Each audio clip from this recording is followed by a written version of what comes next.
Assalamualaikum warahmatullahi wabarakatuh. Selamat datang pada mata kuliah akuntansi keuangan lanjutan 2. Tepatnya untuk materi pertama mengenai penggabungan usaha.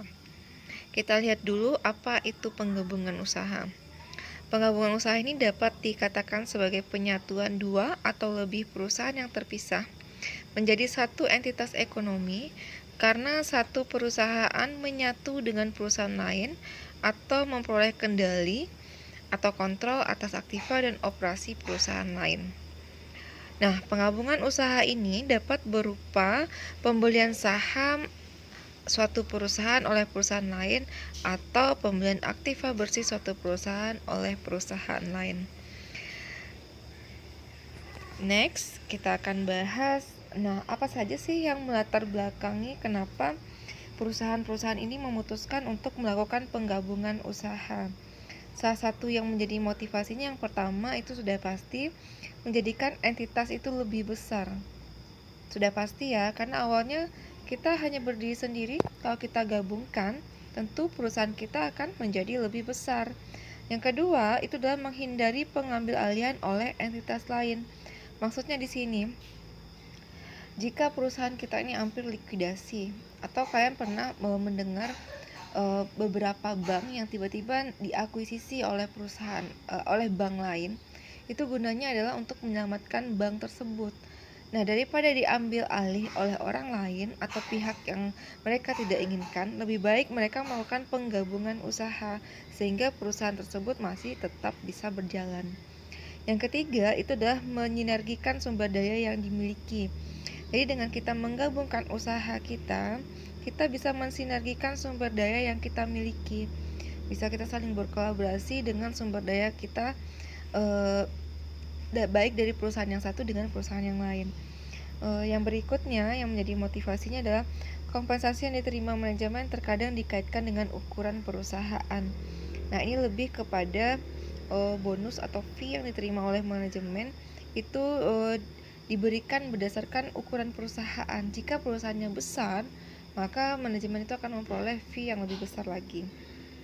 Berikutnya itu adalah meningkatkan kebanggaan entitas. Nah, jika perusahaan itu besar akibat dari penggabungan usaha dan perusahaan itu makin maju, itu sudah pasti akan menimbulkan prestis sendiri atau kebanggaan bagi perusahaan tersebut. Dan masih banyak lagi motivasi-motivasi lain yang membuat kenapa perusahaan ini ingin melakukan penggabungan usaha. Sekarang kita lihat jenis kombinasi bisnis. Jenis kombinasi bisnis ini dapat dibedakan menjadi 3 berdasarkan strategi usaha, berdasarkan bentuk entitas, dan berdasarkan metode akuntansi. Nah, berdasarkan strategi usaha itu adalah bentuk penggabungan usaha vertikal, yang kedua horizontal, dan yang ketiga itu adalah konglomerasi. Nah, jenis kombinasi bisnis vertikal itu diartikan adalah penggabungan perusahaan yang sebelumnya keduanya itu mempunyai hubungan yang saling menguntungkan. Misalnya perusahaan yang menjadi pemasok bahan baku perusahaan lain. Nah, sekarang dia lakukanlah penggabungan usaha. Jadi penggabungan vertikal ini adalah perusahaan yang saling memiliki hubungan sebelumnya. Awalnya mereka hanya sebatas mitra, akhirnya mereka melakukan penggabungan usaha yang tujuannya sudah pasti untuk membuat perusahaan mereka semakin maju. Nah, berikutnya itu adalah bentuk penggabungan usaha horizontal. Bentuk penggabungan usaha horizontal ini adalah penggabungan perusahaan-perusahaan yang sejenis yang menjadi satu perusahaan yang lebih besar. Jadi kalau berbeda dengan vertikal tadi, kalau vertikal itu kan perusahaan yang memiliki hubungan, sementara horizontal itu penggabungan perusahaan yang sejenis. Kita lihat yang ketiga itu adalah bentuk penggabungan usaha konglomerasi atau konglomerat. Penggabungan konglomerasi ini artinya adalah kombinasi antara penggabungan perusahaan-perusahaan yang memiliki usaha berlainan. Jadi saya ulangi, penggabungan bentuk konglomerasi yaitu adalah kombinasi penggabungan perusahaan-perusahaan yang memiliki usaha yang berbeda. Jelas ya, berbeda. Kalau dia yang vertikal itu perusahaan yang memiliki hubungan. Kalau horizontal perusahaannya sejenis. Kalau konglomerasi itu adalah kombinasi perusahaan yang berbeda. Kita lihat lagi jenis kombinasi yang kedua, yaitu merger, konsolidasi, dan akuisisi. Ini sudah sering rekan-rekan mahasiswa dengar ya. Ini juga pernah belajar di mata kuliah hukum bisnis, ini juga pernah dipelajari. Nah, untuk yang pertama itu adalah merger. Merger ini merupakan penggabungan usaha dengan cara satu perusahaan membeli perusahaan lain, yang mana perusahaan tersebut tidak berubah nama atau dengan kata lain memakai perusahaan yang membeli atau yang dibeli. Jadi merger ini penggabungan usaha di mana salah satu perusahaan itu dihapuskan atau kita hanya menggunakan salah satu perusahaan saja. Kita contohnya apabila perusahaan A dan B bergabung, itu akan menjadi perusahaan A atau perusahaan B, tergantung kesepakatan penggabungan usaha mereka. Yang kedua itu adalah bentuk konsolidasi. Konsolidasi ini adalah penggabungan usaha bentuk di mana perusahaan yang bergabung tersebut akan membentuk perusahaan baru. Misalkan perusahaan A dan B bergabung membentuk perusahaan C. Berbeda dengan merger. Kalau merger kan dia masih pakai salah satu nama perusahaan yang bergabung. Kalau konsolidasi dia akan membentuk nama perusahaan yang baru. Yang berikutnya itu adalah akuisisi. Akuisisi ini adalah penggabungan usaha dengan cara membeli sebagian besar saham atau seluruh saham perusahaan lain untuk memperoleh hak atau kontrol atau kendali atas perusahaan tersebut. Nah, perusahaan yang melakukan jenis akuisisi ini, mereka akan tetap menjalankan aktivitas bisnis mereka masing-masing, dan nanti akan adanya istilah induk dan anak perusahaan. Oke, yang berikutnya kita akan lihat jenis kombinasi yang kedua, itu didasarkan atas metode akuntansinya. Untuk metode akuntansinya itu ada dua. Yang pertama itu adalah metode pooling of interest, yang ketiga itu adalah metode purchase. Tapi sebenarnya untuk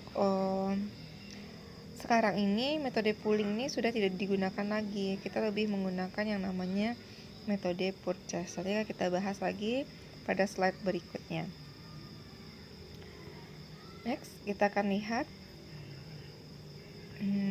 Ini adalah gambar dari bentuk penggabungan usaha yang saya katakan tadi, yaitu ada merger, konsolidasi, kemudian ada akuisisi atau afiliasi.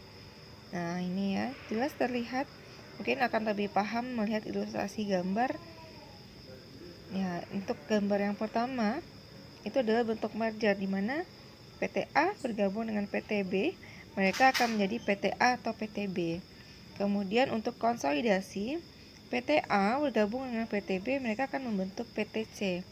Kemudian untuk afiliasi di sini PT A dan PT B-nya masih, kemudian ada panah ke PT A dan PT B, terlihat ke bawah itu artinya ada hubungan PT A dan PT B itu masih tetap ada, berjalan, melaksanakan aktivitas bisnisnya masing-masing, tetapi nanti akan ada hubungan induk dan anak perusahaan.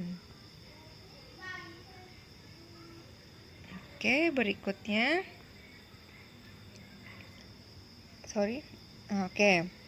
Berikutnya ini adalah gambar di mana kita bisa menentukan jenis penggabungan usaha. Nah, di sini ada perusahaan AA berinvestasi pada perusahaan BB. Jika perusahaan itu diakuisisi sahamnya, ya, kemudian perusahaan yang diakuisisi ini dilikuidasi atau tidak. Jika jawabannya tidak, maka dia akan dicatat sebagai akuisisi saham dan menimbulkan anak perusahaan. Berarti ini jenis penggabungan usaha berbentuk afiliasi atau akuisisi. Nah, jika ada jawabannya ya, perusahaan yang diakuisisi dilikuidasi. Jika jawabannya ya, maka itu akan dicatat sebagai merger atau konsolidasi. Saya ulangi, gambar ini atau gambar yang ada di slide ini akan menentukan jenis penggabungan usaha. Jika ada perusahaan yang dilikuidasi, maka jenis penggabungan usahanya itu adalah merger atau konsolidasi. Nah, jika perusahaan tersebut tidak ada yang dilikuidasi, maka jenis penggabungan tersebut adalah afiliasi. Selanjutnya kita akan bahas mengenai metode akuntansi. Sesuai yang sudah saya jelaskan tadi, metode akuntansinya terdiri dari dua, yaitu metode pooling of interest dan metode purchase. Untuk metode pooling of interest, metode ini masing-masing pihak akan menyatukan kepentingan bisnisnya, tidak perlu melakukan penilaian ulang atas aset dan liabilitas entitas yang akan bergabung. Kemudian dasar pencatatan dari metode ini adalah menggunakan nilai buku untuk entitas yang akan bergabung. Karena metode pooling of interest ini berdasarkan penyatuan kepentingan, tidak ada pembelian saham maupun pembelian aktiva bersih perusahaan lain, maka tidak perlu adanya penilaian ulang atas aset dan liabilitas untuk masing-masing entitas yang akan melakukan penggabungan usaha. Dan dasar pencatatan yang digunakan di sini adalah menggunakan nilai buku, bukan nilai wajar ataupun nilai pasar. Metode yang kedua itu adalah metode purchase. Untuk metode purchase, dasar pencatatannya adalah nilai wajar untuk tanggal akuisisi yang diatur dalam PSAK 22 tahun 2010. Selanjutnya kita akan melihat bagaimana pengakuan dan pengukuran aset dan liabilitas pada akuntansi kombinasi bisnis. Yang pertama, pihak pengakuisisi mengakui secara terpisah berupa goodwill, aset teridentifikasi yang diperoleh, liabilitas yang diambil alih, dan kepentingan non-pengendali dari pihak yang diakuisisi. Yang kedua, pihak pengakuisisi mengukur aset teridentifikasi yang diperoleh dan liabilitas yang diambil oleh dengan nilai wajar pada tanggal akuisisi. Yang ketiga, pengukuran nilai wajar atas aset dan liabilitas mengacu pada pengukuran nilai wajar pada PSAK nomor 68 tahun 2013. Kecuali pengukuran tersebut sudah diatur secara spesifik pada PSAK tertentu seperti imbalan kerja, pajak penghasilan, dan liabilitas kontingensi. Untuk pengakuan dan pengukuran aset dan liabilitas ini mungkin akan lebih paham ketika kita sudah memasuki case atau akan memasuki contoh soal. Next, untuk setiap biaya transaksi yang ditimbulkan atas akuntansi kombinasi bisnis, di antaranya ada biaya makelar, biaya advis, biaya hukum, biaya akuntansi, biaya penilaian, biaya profesional atau konsultasi lainnya, biaya administrasi umum, dan biaya pendaftaran serta penerbitan efek utang dan efek ekuitas. Itu ketentuannya akan mengacu pada PSAK nomor 55 revisi tahun 2013. Setiap saya menyebutkan PSAK nomor sekian, tahun sekian, maka silakan rekan-rekan mahasiswa untuk membuka PSAK dan membaca lebih detail atau lebih rinci lagi mengenai aturan-aturan di setiap PSAK yang sudah saya sebutkan tadi, sehingga rekan-rekan mahasiswa akan lebih memahami lagi bagaimana hal-hal yang terkait yang diatur dalam setiap PSAK-nya. Berikutnya kita akan lihat masalah yang biasa timbul dalam penggabungan usaha. Ditinjau dari segi akuntansinya, penggabungan badan usaha itu biasanya menimbulkan dua masalah. Yang pertama itu adalah penentuan dan pembagian modal saham. Yang kedua itu adalah akuntansi penggabungan badan usaha. Kita bahas dulu yang pertama, yaitu penentuan dan pembagian modal saham. Yang pertama itu adalah penentuan jenis modal saham. Untuk menentukan jenis modal saham yang akan diterbitkan, sebaiknya kita memperhatikan tingkat keuntungan masing-masing perusahaan yang melakukan penggabungan badan usaha. Tingkat keuntungan masing-masing perusahaan ini biasanya ada dua kemungkinan. Yang pertama, tingkat keuntungan relatif sama. Yang kedua, tingkat keuntungan relatif berbeda. Jika yang kita inginkan tingkat keuntungannya relatif sama, maka perusahaan sebaiknya hanya menerbitkan satu jenis saham saja. Tetapi, jika tingkat keuntungannya relatif berbeda, maka disarankan perusahaan itu menerbitkan lebih dari satu jenis saham. Kalau tadi kita membahas penentuan jenis modal saham, sekarang kita akan lihat dasar untuk penentuan jumlah modal saham. Ada 3 dasar yang kita gunakan pada penentuan jumlah modal saham. Yang pertama itu adalah kontribusi aktiva bersih. Yang kedua kontribusi laba, dan yang ketiga adalah gabungan kontribusi aktiva bersih dan laba. Yang pertama kita bahas adalah kontribusi aktiva bersih. Jika kita menggunakan kontribusi aktiva bersih, maka jumlah modal saham yang diterbitkan akan sama jumlahnya dengan jumlah aktiva bersih yang diterima secara proporsional dengan kontribusi aktiva bersihnya. Yang kedua, itu adalah kontribusi laba. Untuk kontribusi laba, nilai modal saham diterbitkan akan ditentukan dengan mengkapitalisasi laba perusahaan dengan tingkat kapitalisasi tertentu untuk tingkat laba normal. Prosedur penentuan modal sahamnya yang pertama, kita tentukan kontribusi laba masing-masing perusahaan. Kemudian kita tentukan tingkat kapitalisasi yang dipakai. Nah, untuk tingkat kapitalisasi sebaiknya tidak melebihi tingkat laba terendah dari perusahaan yang bergabung. Yang ketiga, kita hitung jumlah modal saham sama dengan jumlah laba dibagi dengan tingkat kapitalisasi yang telah ditentukan. Yang ketiga itu adalah gabungan kontribusi aktiva bersih dan laba.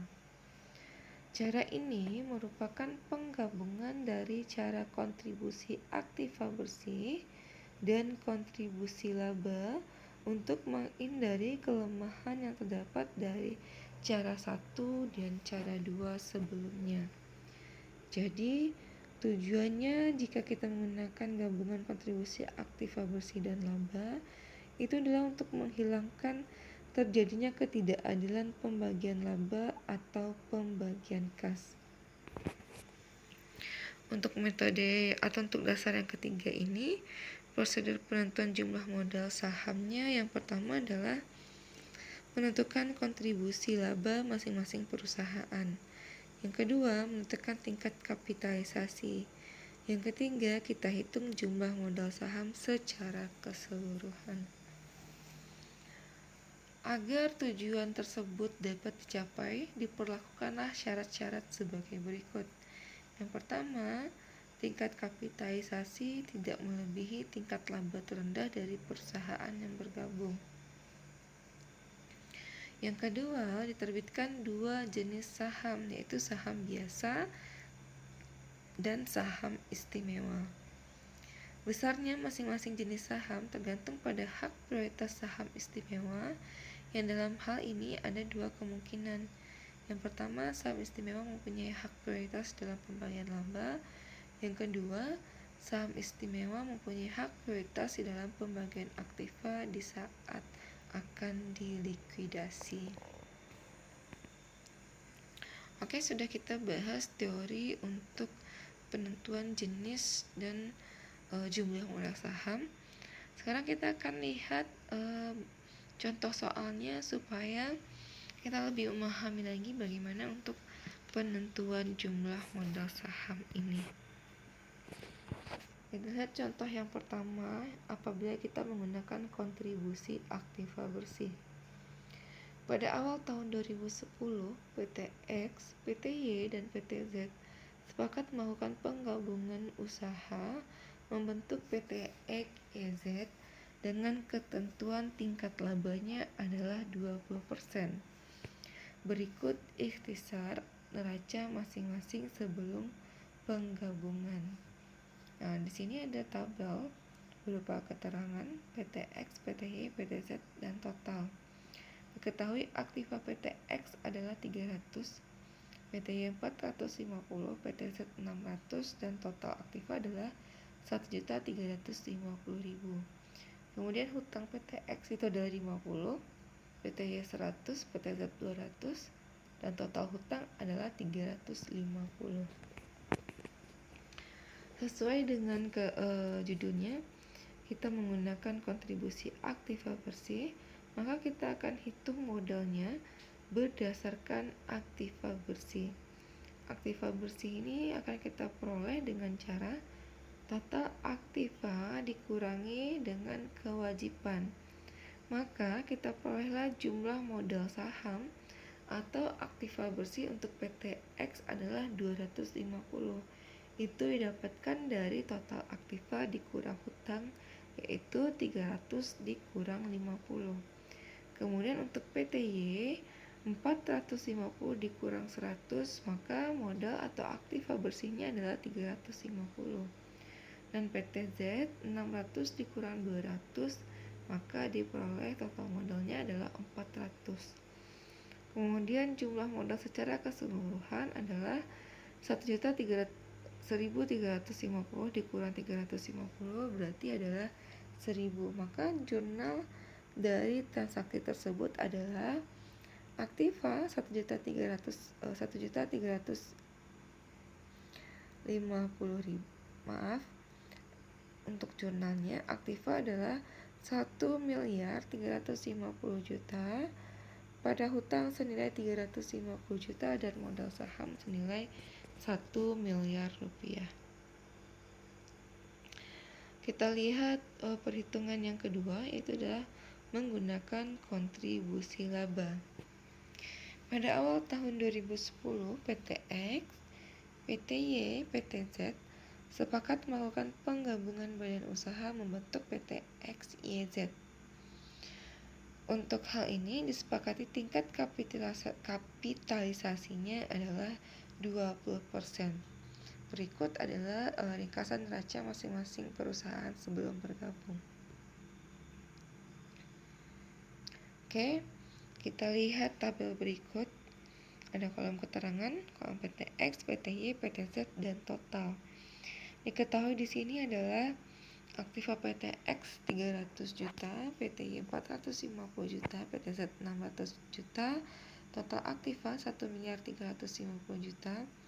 Kemudian hutang 50 juta, PTY 100 juta, PTZ 200 juta, dan total dari hutang adalah 350 juta. Untuk aktiva bersihnya kita hitung berdasarkan rumus yang sudah ada, yaitu rumus untuk menghitung aktiva bersih adalah total aktiva dikurangi kewajiban.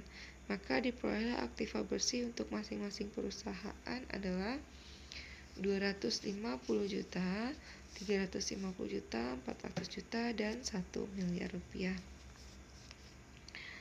Sesuai dengan ketentuannya kontribusi laba, maka untuk tingkat laba itu sudah ditentukan dari soal. Untuk soal ini, tingkat labanya ditentukan adalah sebesar 20% untuk masing-masing PTX, PTY, dan PTZ. Maka yang akan kita hitung nantinya itu adalah kontribusi relatif laba dan kontribusi laba. Untuk kontribusi relatif itu untuk kontribusi relatif untuk PTX adalah 25%, PTY 35%, PTZ 40%, totalnya adalah 100%. Untuk kontribusi relatif ini bukan ditentukan dari soal, tapi kita hitung. Rumus untuk menghitung kontribusi relatif adalah aktiva bersih masing-masing perusahaan dibagi dengan total aktiva bersih dikali 100. Maka untuk PTX berarti 250 juta dibagi 1 miliar rupiah dikali 100%, baru didapatkan angka 25%. Kemudian untuk PTY 350 juta dibagi 1 miliar dikali 100, maka diperoleh kontribusi relatifnya sebesar 35%. Untuk PTZ 400 juta dibagi 1 miliar dikali 100 diperoleh 40%. Selanjutnya kita akan hitung laba. Laba untuk PTX itu adalah cara menghitungnya aktiva bersih dikali tingkat laba. Untuk X, aktiva bersihnya adalah 250 juta dikali dengan 20%, maka diperoleh laba untuk PTX sebesar 50 juta. Kemudian untuk PTY 350 juta dikali 20% diperoleh laba PTY sebesar 70 juta rupiah. Untuk PTZ 400 juta dikali 20%, maka diperoleh laba PTZ sebesar 80 juta. Untuk total laba itu adalah 1 miliar dikali 20%, maka diperolehlah total labanya adalah sebesar 200 juta rupiah. Berikutnya kita akan lihat atau hitung kontribusi laba masing-masing PTX, PTY, dan PTZ. Cara untuk menghitung kontribusi laba itu adalah laba kita bagi dengan total laba dikali 100. Berarti untuk X labanya adalah 50 juta dibagi dengan total laba keseluruhan itu adalah 200 juta dikali 100, maka didapatkan kontribusi laba untuk PTX adalah 25%. Kemudian untuk PTY itu adalah 70 juta dibagi 200 juta dikali 100, maka diperolehlah kontribusi laba PTY adalah 35%. Dan untuk PTZ kontribusi labanya 80 juta dibagi 200 juta dikali 100 adalah 40%. Berikutnya setelah kita hitung tadi ada laba, ada tingkat kontribusi laba, ada kontribusi relatif, maka untuk PT XYZ kita akan lihat berapa modal saham yang akan diterbitkan. Caranya adalah dengan menghitung laba dengan tingkat kapitalisasi tertentu. Maka diperoleh jumlah modal saham untuk PTX adalah 250 juta, PTY 350 juta, PTZ 400 juta, dan total modal saham itu adalah 1 miliar rupiah. Cara menghitung jumlah modal sahamnya itu adalah laba dikalikan dengan tingkat kapitalisasinya sesuai dengan ketentuan yang dikatakan tadi pada slide penentuan jumlah modal saham menggunakan kontribusi laba.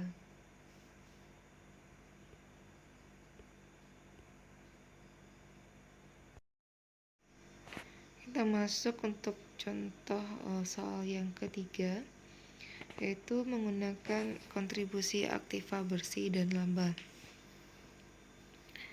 Pada awal tahun 2010, PTX, PTY, PTZ sepakat melakukan penggabungan badan usaha membentuk PT XYZ di mana ringkasan neraca masing-masing perusahaan adalah untuk PT X aktivanya 250, PTY 400, dan PTZ 700.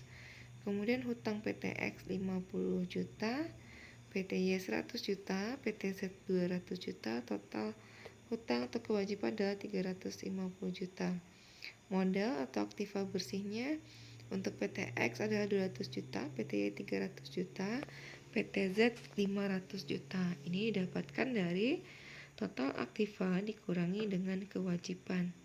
Untuk X 250 dikurangi 50 didapatlah 200 juta, PTY 400 juta dikurang 100 juta dapat 300 juta, dan PTZ 700 juta dikurang 200 juta adalah 500 juta rupiah. Kemudian di sini untuk tingkat labanya diketahui masing-masing untuk PTX 30%, PTY 20%, PTZ 16%, dan totalnya adalah 20%. Kita hitung kontribusi relatif. Kontribusi relatif berarti untuk X aktiva bersih dibagi total aktiva bersih yaitu 50 dibagi 350 juta, maka diperolehlah 20%. Kemudian untuk PTY 100 dibagi 350 juta dikali 100 adalah 30%, dan PTZ PTY itu adalah 300 juta dibagi 1 miliar rupiah dikali 100 diperoleh 30%, dan PTZ 500 juta dibagi 1 miliar dikali 100 diperoleh 50%. Selanjutnya kita hitung berapa laba untuk PTX, PTY, dan PTZ. Maka di sini kita akan hitung berdasarkan aktiva bersih dikali dengan tingkat laba. Yaitu untuk PTX 200 juta dikali 30%, maka diperoleh labanya adalah 60 juta. Untuk PTY 300 juta dikali 20% diperoleh laba 60 juta. Dan untuk PTZ 500 dikali 16%, maka diperoleh 80 juta rupiah, dan total labanya adalah 1000 dikali 20% adalah 200 juta rupiah. Untuk kontribusi laba itu berarti 60 juta dibagi 200 juta dikali 100, maka kontribusi laba untuk PTX adalah 30%. Kemudian untuk PTY 60 juta dibagi 200 juta dikali 100 adalah 30%. Dan untuk PTZ itu adalah 80 juta dibagi 200 juta dikali 100 adalah sebesar 40%. Sesuai dengan ketentuan atau syarat jika kita menggunakan kontribusi aktiva bersih dan laba, pada soal ini ditentukan yang pertama, perusahaan itu menerbitkan dua jenis saham, yaitu saham istimewa 10% dan saham biasa. Kemudian yang kedua, saham istimewa mempunyai hak prioritas dalam penggabungan laba dan berpartisipasi penuh dan kumulatif tidak terbatas. Dan yang ketiga, itu adalah penentuan modal saham berdasarkan pada tingkat kapitalisasinya adalah sebesar 16%. Setelah kita hitung berapa aktiva bersih, kontribusi relatif, laba, dan kontribusi laba, baru kita tentukan atau kita hitung jumlah modal sahamnya. Nah, sesuai dengan perhitungan tadi, laba sudah kita hitung untuk PTX, Y, dan Z masing-masing adalah 60 juta, 60 juta, dan 80 juta. Kemudian tingkat kapitalisasinya adalah 16%. Kita akan hitung berapa jumlah modal sahamnya. Untuk PTX itu adalah 60 juta dikali tingkat kapitalisasinya sebesar 16%, maka jumlah modal saham untuk PTX adalah 375 juta. Untuk PTY 60 juta dikali 16% sama, yaitu 375 juta, dan PTZ 80 juta dikali 16% adalah sebesar 500 juta rupiah. Untuk jumlah modal saham biasa, silahkan kita ambil jumlah modal saham berdasarkan aktiva bersih, yaitu 200 juta, 300 juta, dan 500 juta. Angka ini sudah ada pada slide sebelumnya. Jadi untuk jumlah modal saham istimewa tinggal kita kurangi jumlah modal saham dengan jumlah modal saham biasa. Untuk PTX jumlah modal sahamnya adalah 375 juta dan jumlah modal saham biasanya adalah 200 juta, maka jumlah modal saham istimewanya adalah 175 juta. Untuk PTY 375 juta dikurang 300 juta, itu jumlah modal saham istimewanya adalah 75 juta. Untuk PTZ jumlah modal saham dan jumlah modal saham biasanya sama, maka jumlah modal saham istimewa untuk PTZ itu tidak ada. Untuk perhitungan sudah kita lakukan, maka untuk untuk jurnal modal sahamnya masing-masing adalah modal saham biasanya itu adalah 1 miliar rupiah dengan rincian PTX 200 juta, PTY 300 juta, dan PTZ 500 juta rupiah. Dan modal saham prioritasnya adalah sebesar 250 juta yang terdiri dari modal saham PTX 175 juta dan modal saham PTY sebesar 75 juta rupiah. Maka jurnalnya adalah aktiva senilai 1.350 juta, pada goodwill 250 juta, dan kreditnya adalah hutang 350 juta, modal saham istimewa 250 juta, dan modal saham biasa sebesar 1 miliar rupiah. Untuk menentukan goodwill, itu akan kita peroleh dengan total modal saham dikurang dengan total aktiva bersih. Total modal saham yang kita terbitkan itu adalah 1.250 juta. Kemudian kita kurangi dengan total aktiva bersihnya adalah 1 miliar rupiah. Untuk total aktiva bersih itu diperoleh dari total aktiva dikurangi dengan total hutang.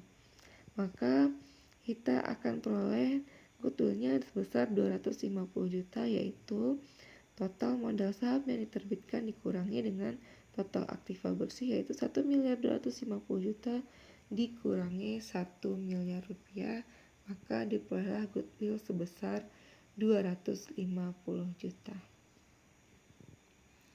Sudah saya jelaskan masing-masing penentuan jumlah modal saham, baik itu menggunakan kontribusi aktiva bersih, kontribusi laba, dan gabungan antara kontribusi aktiva bersih dan kontribusi laba. Saya harapkan rekan-rekan mahasiswa bisa memahami langkah-langkah dan ketentuan-ketentuan dalam menghitung jumlah modal saham ini. Selanjutnya kita akan bahas yaitu akuntansi untuk investasi saham. Dasar akuntansi untuk investasi saham itu ada dua, yaitu menggunakan metode nilai wajar atau menggunakan metode ekuitas. Untuk penentuan nilai wajar dan metode ekuitas ini akan kita bahas pada pertemuan minggu depan. Untuk saat ini hanya kita bahas sekilas saja. Jika kita gunakan metode nilai wajar, maka investasi yang diperhitungkan sesuai dengan FASB Statement nomor 115, yaitu akuntansi untuk investasi dalam sekuritas utang dan ekuitas tertentu. Kemudian jika digunakan metode ekuitas, investasi diperhitungkan menurut ketentuan APB Opinion nomor 18, yaitu metode akuntansi ekuitas untuk investasi dalam saham biasa yang diamandemen oleh FASB Statement nomor 94, yaitu konsolidasi seluruh perusahaan anak yang dimiliki secara mayoritas. Saya ingin tanya, apakah rekan-rekan mahasiswa sudah biasa dengan istilah FASB dan APB? Saya rasa Bukan saya rasa, harusnya mahasiswa saya sudah mengetahui apa itu FASB dan APB. Kalau tidak nanti akan bingung, apa sih itu? Ibu bilangnya FASB statement nomor sekian, APB opini nomor sekian, tapi kan tidak mengetahui apa itu masing-masing mengenai FASB dan APB. Kalau FASB itu sudah pasti adalah Financial Accounting Standard Board, yaitu standar akuntansi internasionalnya. Kemudian untuk APB apa? Tahu atau tidak? Harusnya kalian itu tahu itu adalah apa yang dimaksud dengan APB. Saya tidak jelaskan, saya tidak sebutkan karena saya yakin mahasiswa saya sudah mengetahui untuk istilah-istilah tersebut.